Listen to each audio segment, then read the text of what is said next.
Brighton, a vibrant and picturesque city that makes for a perfect short break destination from London.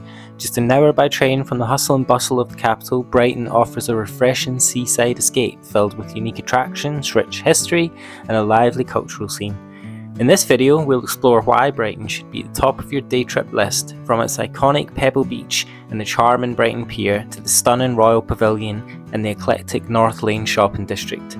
Brighton has something for everyone, whether you're a history buff, a foodie, or just looking to relax by the sea. Brighton's diverse attractions and vibrant atmosphere make it the ideal spot for a memorable day out. Join us in this video as we dive into the best things to do and see in Brighton and discover why this seaside gem is the perfect getaway from London. Let's get started.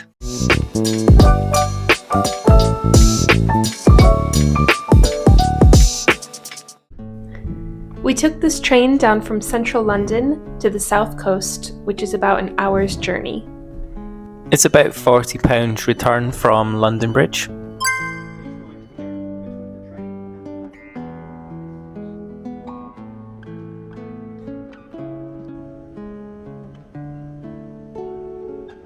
And then from the train station, it's about a half-hour walk down to the pier. Our hotel was right along the seafront, and we got an amazing view of the pier. It's a classic British seaside hotel, so an old Victorian building with big bay windows.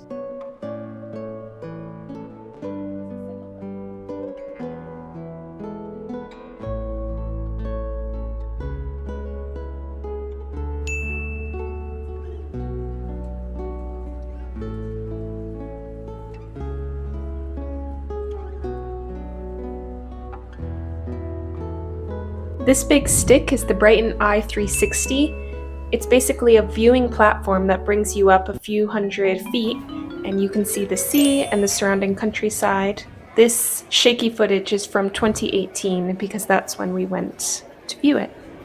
Think of the London Eye, but just one big capsule, and in Brighton.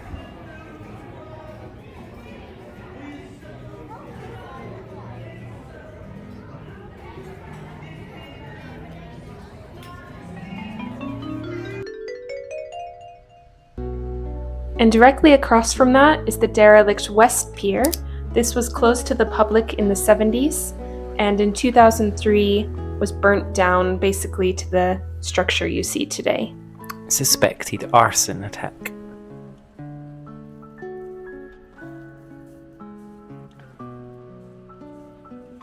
We made our way over to Shelter Hall, which is basically a collection of 6 or 7 different restaurants where you can pick what you want, they bring your food to you, and it has a great view of the pier.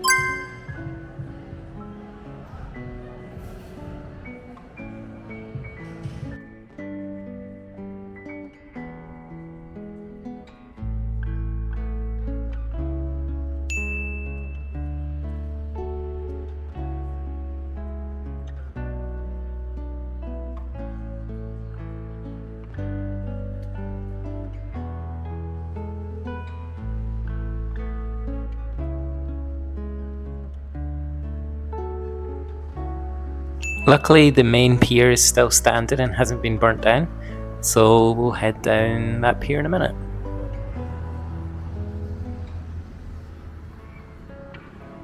It was around 8 PM this particular evening. Usually you have to pay £1 to enter during the summer months, but if it's in the evening and most things are closed, then you don't need to pay.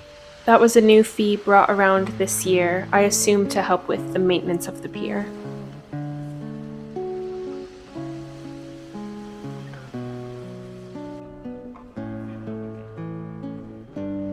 And no seaside trip is complete without going to the arcade, so here we are trying our luck. We didn't win anything, but it's still fun. Or, as you'd say in the UK, amusement rather than arcade.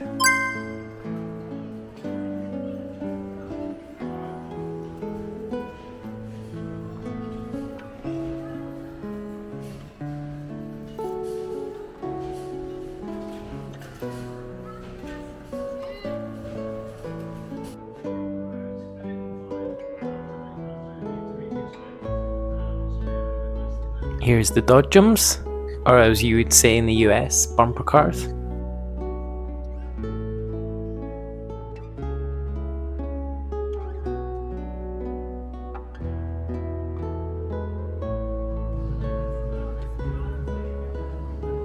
And seagulls are everywhere in Brighton, and they will definitely swoop on you and steal your food. So you can't eat fish and chips out in the open on the beach because you will be attacked.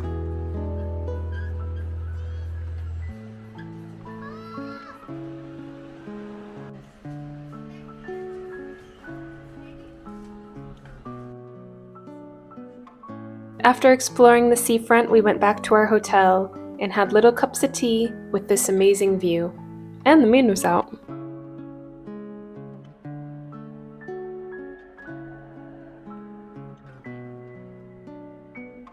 The next morning we headed out early for a jog along the seafront before it got too hot.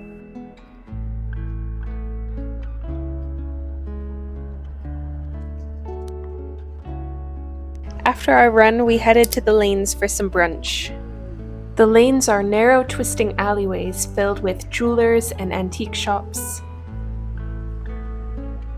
It's usually much busier than this, but we visited early in the morning, so it was nice and quiet.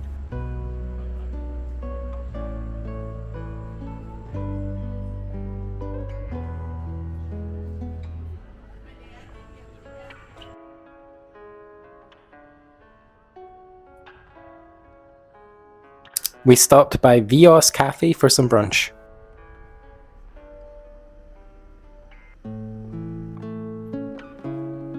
If you've ever been to York, it's similar vibes in terms of the street layout, or feels very Harry Potter-esque.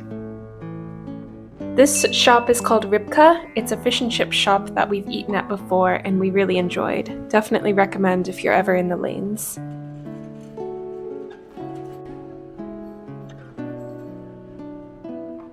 And from here, we made our way to the Royal Pavilion, which was basically a seaside palace for King George IV to enjoy.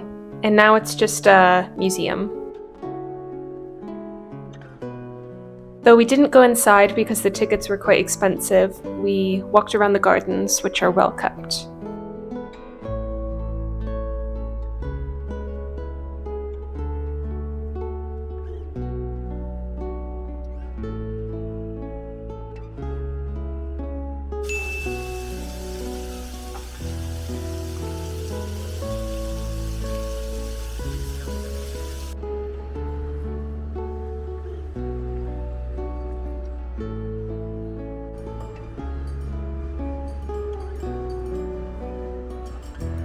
This is a hotel that ABBA stayed at when they won Eurovision.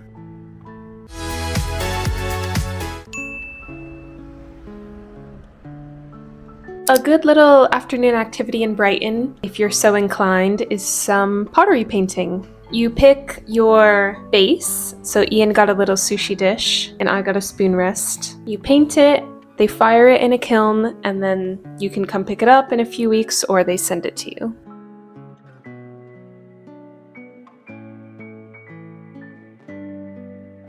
I painted Mount Fuji with the sunrise.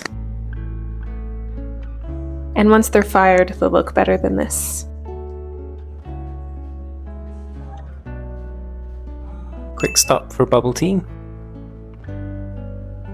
This is the world's oldest working electric railway that you can take along the seafront. Or you can just pop back into the amusements and waste your money. Unfortunately, we didn't win a little dash hound. Rigged. They're not quite like the Japanese machines where you win every 3 goes. Then we visited the pier again when it was much busier and all the rides were going.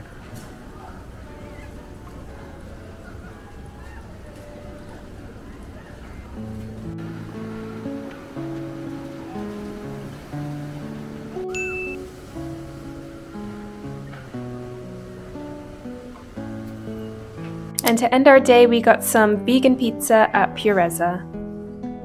Brighton's one of the most accessible day trips from London, relatively cheap, and you can stay overnight or you can do it all in one day.